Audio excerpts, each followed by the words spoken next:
Sous les lumières tamisées d'une somptueuse villa surplombant la mer, la pluie battait contre les vitres, comme pour dénoncer le drame silencieux qui s'y jouait. Dans une chambre d'hôpital à des kilomètres de là, Élise, haletante, le front perlé de sueur, serrait les draps entre ses doigts tremblants. Chaque contraction était une déchirure, un cri muet de douleur et d'abandon. Elle tournait la tête vers la porte, espérant encore le voir apparaître, espérant encore que son mari, Julien Morel, cet homme qu'elle aimait follement, franchirait le seuil à temps pour la naissance de leur premier enfant. Mais Julien, lui, n'entendait pas ses appels. Dans un restaurant privé du centre-ville, il levait son verre à une femme à la beauté vénéneuse, Clara Duval, sa maîtresse depuis des mois. Les reflets dorés du champagne dansaient dans leurs yeux complices. « À nous » dit-elle avec un sourire effronté. « À nous » répondit-il, sans une once de remords. Il aimait Clara pour ce qu'elle représentait, la liberté, la passion, le danger. Avec elle, il oubliait les responsabilités, les regards pleins d'attente d'Élise, les repas trop silencieux dans leur villa glaciale. Clara riait fort, vivait sans peur, et Julien se sentait vivant même si, quelque part, une partie de lui savait qu'il détruisait tout. À l'hôpital, Élise cria, seule. Une infirmière tenta de la calmer, de la rassurer. « Votre mari arrive sûrement, madame. » Mais Élise n'y croyait plus. Elle le sentait. Ce n'était pas la première fois qu'il la trahissait, mais c'était la plus cruelle. Les heures passèrent. Un cri d'enfant perça enfin le silence. Un petit garçon. Ses yeux clos, sa peau fragile, sa respiration hésitante. Élise le prit contre elle, les larmes brouillant sa vue. « Tu es tout ce que j'ai, » murmura-t-elle. « Tout ce qu'il me reste. » Pendant ce temps, Julien, rentré tard dans la nuit, l'odeur du parfum de Clara encore sur sa chemise, franchit la porte de la villa. La gouvernante l'attendait, nerveuse. « Monsieur Morel, votre femme a accouché. » Un silence lourd tomba. Il hocha la tête, comme si la nouvelle n'était qu'un détail parmi d'autres. « Très bien. Je passerai demain. » Mais le lendemain, lorsqu'il se présenta à l'hôpital, quelque chose avait changé. Élise ne le regardait plus de la même manière. Ses yeux, jadis doux, étaient devenus de glace. « Tu étais où » demanda-t-elle d'une voix étranglée. Julien soupira. « Des affaires, Élise. Tu sais bien que... » « Des affaires » répéta-t-elle, la colère montant. « Des affaires où » Clara ? Il resta figé. Une seconde de silence, et tout fut dit. Les semaines suivantes furent un théâtre de faux-semblants. Julien rentrait tard, Élise se taisait. Le bébé pleurait souvent, comme s'il ressentait la tension dans l'air. Mais quelque chose mûrissait dans le cœur d'Élise, un mélange d'épuisement, de rancune, et d'une force nouvelle. Une nuit, alors qu'il dormait profondément, son téléphone vibra. Le nom, Clara, s'afficha à l'écran. Élise le prit sans un mot, les mains tremblantes. Elle lut les messages. Les mots brûlaient ses yeux. « Je veux que tu quittes ta femme. » Demain, c'est elle ou moi. Élise sentit son cœur se fissurer, mais il n'y eut pas de cri. Pas de larmes. Seulement un calme glacial. Elle reposa le téléphone, embrassa doucement son fils endormi, et prit une décision silencieuse. Le lendemain matin, Julien se réveilla dans une maison étrangement calme. Aucune odeur de café, aucun bruit de berceau. Sur la table du salon, une lettre pliée, posée à côté de l'alliance qu'elle portait depuis 5 ans. Mais lorsqu'il ouvrit la lettre, son visage se figea, son sang se glaça. Les mots qui lui n'étaient pas une simple lettre d'adieu. « Tu m'as appris ce qu'était la douleur, Julien. Maintenant, tu apprendras ce qu'est le vide. » C'était la première phrase de la lettre. Ses mains tremblaient légèrement tandis qu'il lisait, le papier frémissant entre ses doigts. Le soleil perçait à peine les rideaux de velours, et dans la lumière grise du matin, Julien eut l'impression que chaque mot s'imprimait sur sa peau, comme une brûlure lente. « Tu étais censé être là. Le jour où notre fils est né, le jour où j'ai cru mourir de douleur, tu n'étais pas là. Et quand je t'ai cherché dans cette salle blanche, il n'y avait que ton absence. J'ai attendu ton regard, ta voix, un geste. Rien. Juste le silence et le souvenir du parfum d'une autre femme. » Julien sentit un poids s'abattre sur sa poitrine. Il marcha vers la fenêtre, cherchant l'air, mais tout lui semblait étouffant. La voix d'Élise résonnait dans sa tête, plus forte que jamais. « Tu disais m'aimer, mais ton amour n'était qu'un rôle. Peut-être même que tu ne t'en rendais pas compte. Tu m'as fait croire à une vie que tu ne voulais pas vraiment. Et maintenant que tout s'effondre, je me rends compte que je ne t'ai jamais vraiment connue. » Il posa la lettre, incapable de continuer. Le silence de la maison était anormal. Pas un bruit, pas un souffle. Même le tic-tac de l'horloge semblait s'être arrêté. Il se précipita vers la chambre d'Élise. Le berceau était vide. Le lit défait. Les rideaux battant légèrement à la brise. Une panique glaciale lui traversa le corps. Il appela son nom plusieurs fois, rien. Le téléphone sur la table de chevet indiquait un appel manqué d'un numéro inconnu, à 4 heures du matin. Il tenta de se rappeler s'il avait entendu quelque chose, mais son sommeil avait été lourd, insouciant. Julien se rua vers la voiture, cherchant des traces, un indice, n'importe quoi. Mais en arrivant devant la villa, il remarqua quelque chose sur le portail, une empreinte de main, minuscule, presque invisible, marquée de boue. Celle d'un enfant, peut-être. Il se souvint soudain de la dernière fois qu'il avait vu Élise sourire. C'était avant tout cela, avant Clara, avant les mensonges. Elle riait dans le jardin, pieds nus, les cheveux au vent, tenant un pot de fleurs qu'elle essayait de planter maladroitement. Il lui avait dit qu'elle n'était pas faite pour la terre, mais pour la lumière. Elle avait répondu. La lumière n'existe que si quelqu'un la regarde. Et maintenant, cette lumière avait disparu.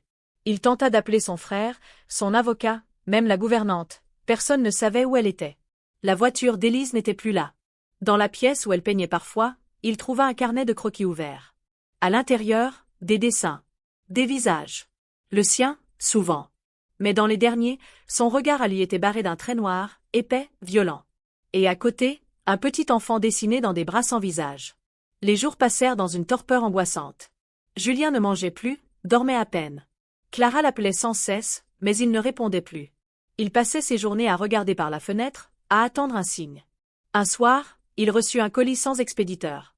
Une boîte en bois, soigneusement ficelée. À l'intérieur, une peluche. Celle qu'ils avaient achetée ensemble avant la naissance du bébé. Et sous la peluche, un mot, écrit d'une main tremblante. Il apprend à sourire sans toi. Julien sentit quelque chose se briser définitivement. Le verre qu'il tenait glissa de ses doigts et se fracassa au sol. Il s'agenouilla, le souffle court, la tête entre les mains. Ce n'était plus seulement de la culpabilité. C'était une peur viscérale, animale. Cette nuit-là, il fit un rêve étrange. Il se voyait dans une chambre obscure, vide. Au fond, une berceuse grinçait lentement. Une silhouette tenait un bébé, dos tourné. Quand il s'approchait, la silhouette se retournait, c'était Élise, mais son visage était effacé, remplacé par une ombre mouvante. Et la voix de l'enfant murmurait. « Papa, tu es en retard. » Julien se réveilla en sursaut, le cœur battant à tout rompre. La maison semblait plus sombre qu'avant. Il alluma toutes les lumières, ouvrit les portes, chercha quelque chose ou quelqu'un mais ne trouva que son reflet dans les vitres, un homme au regard vide, méconnaissable. Quelques jours plus tard, il engagea un détective privé. L'homme, un certain Laurent Besson, au visage fatigué, accepta de retrouver Élise et l'enfant. Après une semaine de recherche, il revint avec une information partielle. « Votre femme a quitté Paris le lendemain de l'accouchement, dit-il calmement. Elle a pris un train vers le sud. Pas de billet de retour. Pas de traces sur les comptes bancaires depuis. Mais quoi? Quelqu'un paie ses dépenses. En liquide. Régulièrement. Une somme suffisante pour vivre confortablement, mais pas assez pour disparaître complètement. » Julien fronça les sourcils. Quelqu'un? Qui? Je n'ai pas encore trouvé. Mais elle n'est pas seule. Et ce quelqu'un ne veut pas qu'on la retrouve. Cette phrase resta suspendue dans l'air comme une menace invisible. Julien sentit la colère monter, mêlée à une peur qu'il refusait d'admettre. Était-ce une punition? Une fuite? Ou pire, un piège? Cette nuit-là, il retourna dans la chambre d'Élise. L'odeur du linge propre s'était effacée, remplacée par une froideur métallique.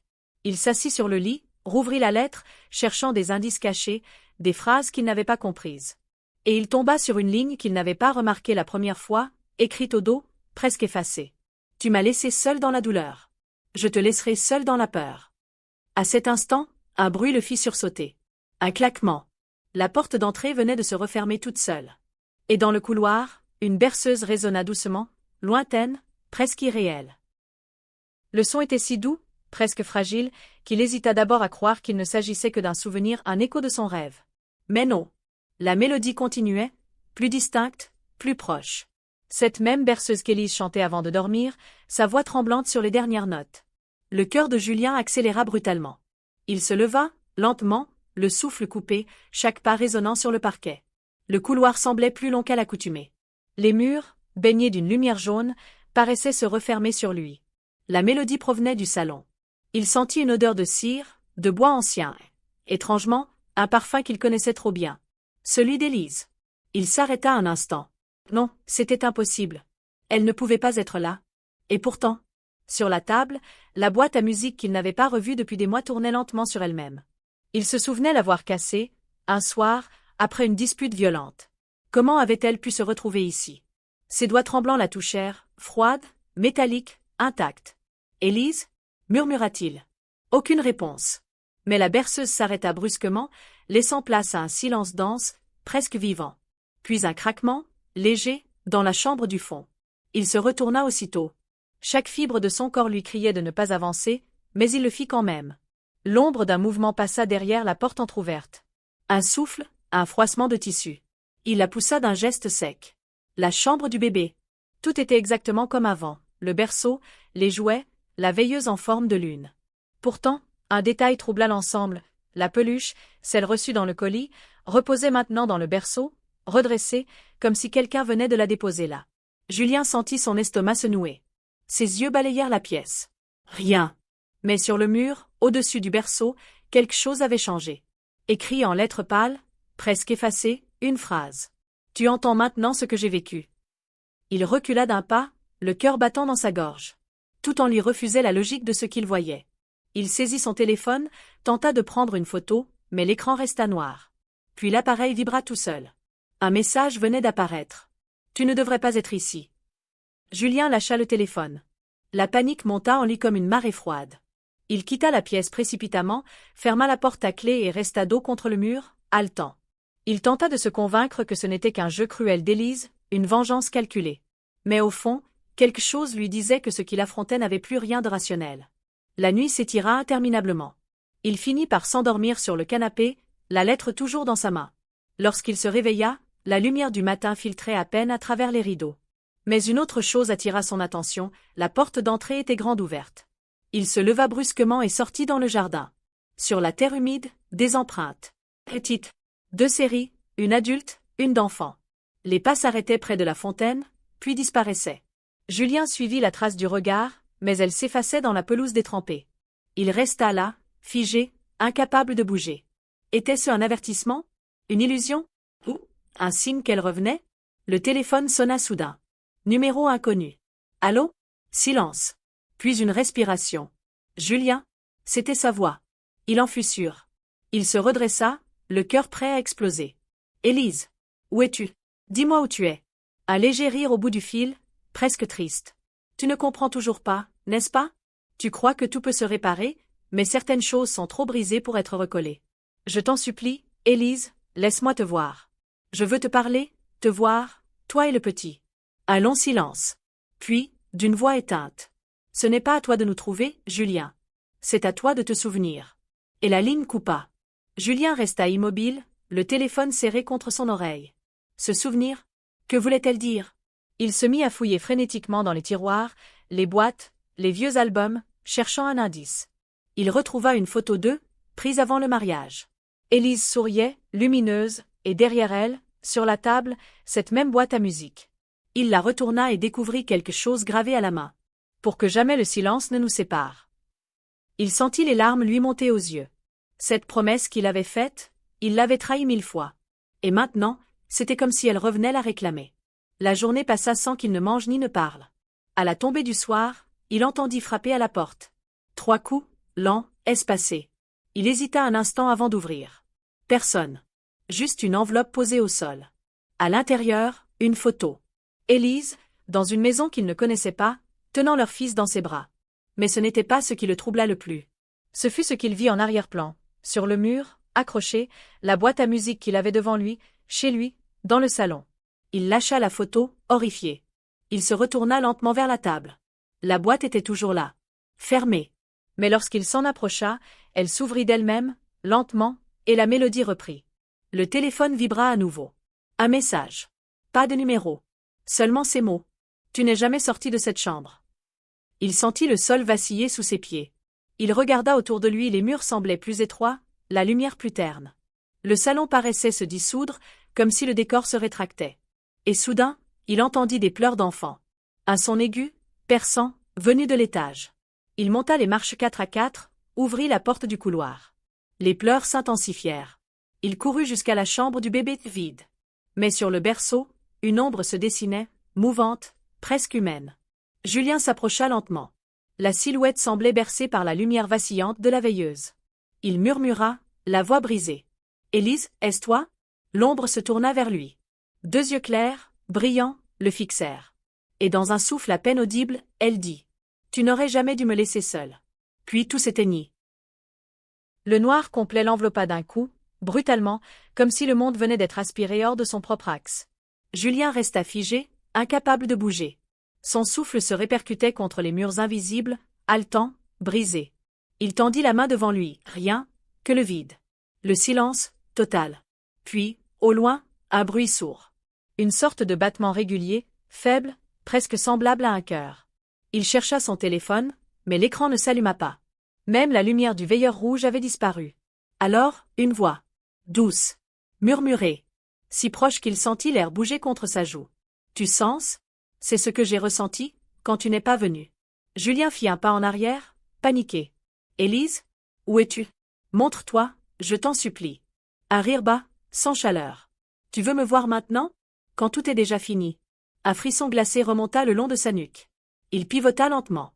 Derrière lui, une faible lueur se mit à apparaître, comme un souffle blanc dans l'obscurité. Peu à peu, la chambre reprit forme. Mais quelque chose n'allait pas. Le berceau était vide, oui, mais les murs n'étaient plus ceux de sa maison. Le papier peint déchiré, l'humidité, l'odeur d'hôpital. Il reconnut aussitôt, c'était la chambre où Élise avait accouché. Exactement la même. Non, non, ce n'est pas possible, murmura-t-il. Sur le lit, une silhouette assise, tournée de dos. Les cheveux d'Élise, emmêlés, trempés de sueur, retombaient sur ses épaules. Elle tenait quelque chose dans ses bras, un petit corps enveloppé dans une couverture. Julien s'avança lentement. « Élise, je suis là. Pardonne-moi, je t'en supplie. Je veux juste comprendre. » Elle ne répondit pas. Ses épaules bougeaient légèrement, comme si elle sanglotait. Puis elle parla, sans se retourner.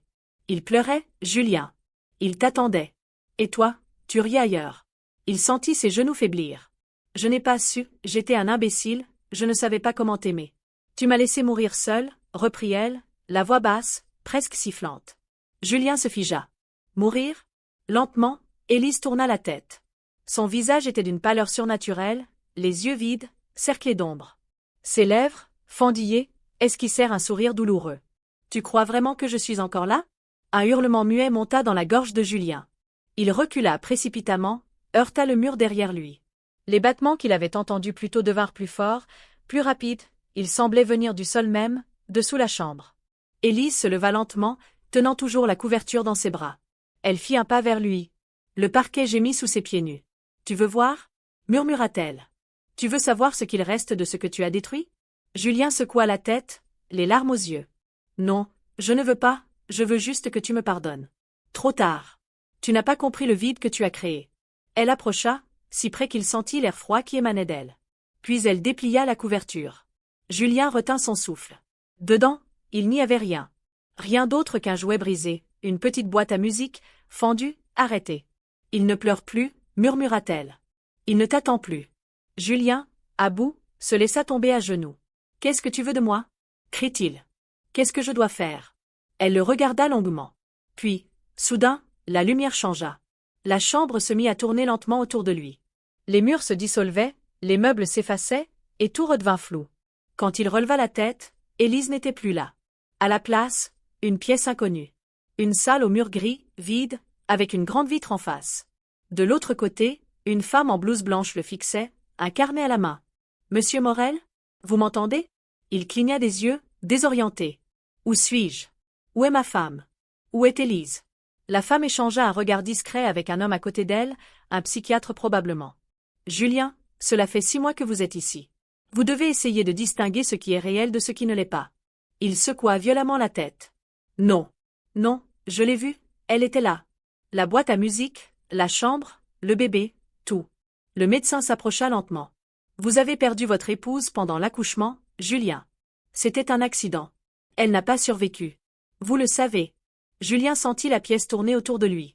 Ses doigts se crispèrent sur la couverture blanche du lit où il était assis. « Non, elle m'a parlé, elle m'a envoyé des messages. Ce ne sont pas des messages, Julien. Ce sont vos souvenirs. Votre esprit essaie de reconstruire ce que vous n'acceptez pas. » Il voulut crier, mais aucun son ne sortit. La réalité s'effritait entre ses mains. La voix du médecin s'éloigna, se fit lointaine, indistincte. Puis, dans le silence, un petit son. Un cliquetis mécanique. Julien leva les yeux. Sur la table, dans cette chambre blanche, reposait la boîte à musique. Fermée. Personne ne semblait l'avoir déposée là. Il la fixa, tétanisé. Le psychiatre se retourna, intrigué. « Qu'est-ce qu'il regarde » demanda-t-il à l'infirmière. Elle haussa les épaules. « Rien, docteur. » Il n'y a rien sur la table. Mais pour Julien, la boîte venait de s'ouvrir toute seule. La berceuse s'éleva, claire, limpide, identique à celle d'Élise. Et dans le reflet du métal poli, il aperçut un visage derrière lui, son visage à elle. « Tu vois » souffla-t-elle, invisible aux autres. « Je t'avais dit que tu ne sortirais jamais de cette chambre. » Julien hurla, mais aucun son ne franchit ses lèvres. Ses bras se débattirent dans le vide, les infirmiers accoururent, le maîtrisant doucement. Son cri silencieux se perdit dans le couloir aseptisé, tandis que la boîte à musique, posée sur la table, continuait de tourner. Et quand le médecin ferma la porte derrière lui, un bruit presque imperceptible retentit encore une fois dans la pièce, le rire léger d'un enfant, suivi du murmure d'une voix féminine. « Chut, il dort maintenant. » Les jours se succédaient dans cet espace suspendu entre le réel et l'illusion. Julien, enfermé dans sa chambre blanche, fixait le vide, murmurant parfois un prénom que plus personne n'osait prononcer. Les infirmiers passaient sans le regarder trop longtemps, il y avait quelque chose dans ses yeux, quelque chose d'indéfinissable, une lueur entre la folie et la lucidité. On disait qu'il parlait la nuit, qu'il chuchotait à quelqu'un, dans le noir, comme s'il n'était jamais seul. Une nuit d'hiver, la pluie frappait contre les vitres de l'asile. Le vent gémissait dans les couloirs, et la lumière vacillante du couloir dessinait sur le mur les ombres longues des portes closes. Julien ne dormait pas. Ses doigts jouaient nerveusement avec un morceau de métal. La boîte à musique. Personne ne savait comment elle était réapparue dans sa cellule. On la lui avait confisquée plusieurs fois, mais elle revenait toujours. Comme si elle refusait de le quitter. Il la posa sur la table et la fit tourner lentement. La mélodie s'éleva, pure, fragile, d'une beauté déchirante. Chaque note semblait percer le silence comme une aiguille dans le cœur du monde. Et alors, il la vit. Élise. Debout, de l'autre côté de la vitre. Vêtue de blanc, les cheveux légèrement soulevés par un vent invisible. Elle le regardait sans haine, sans colère, mais avec une infinie tristesse. Ses lèvres s'entr'ouvrirent. « Julien, tu te souviens maintenant ?» Il se leva lentement, tremblant. « Oui, je me souviens. Je me souviens de tout. De ton cri. De ma lâcheté.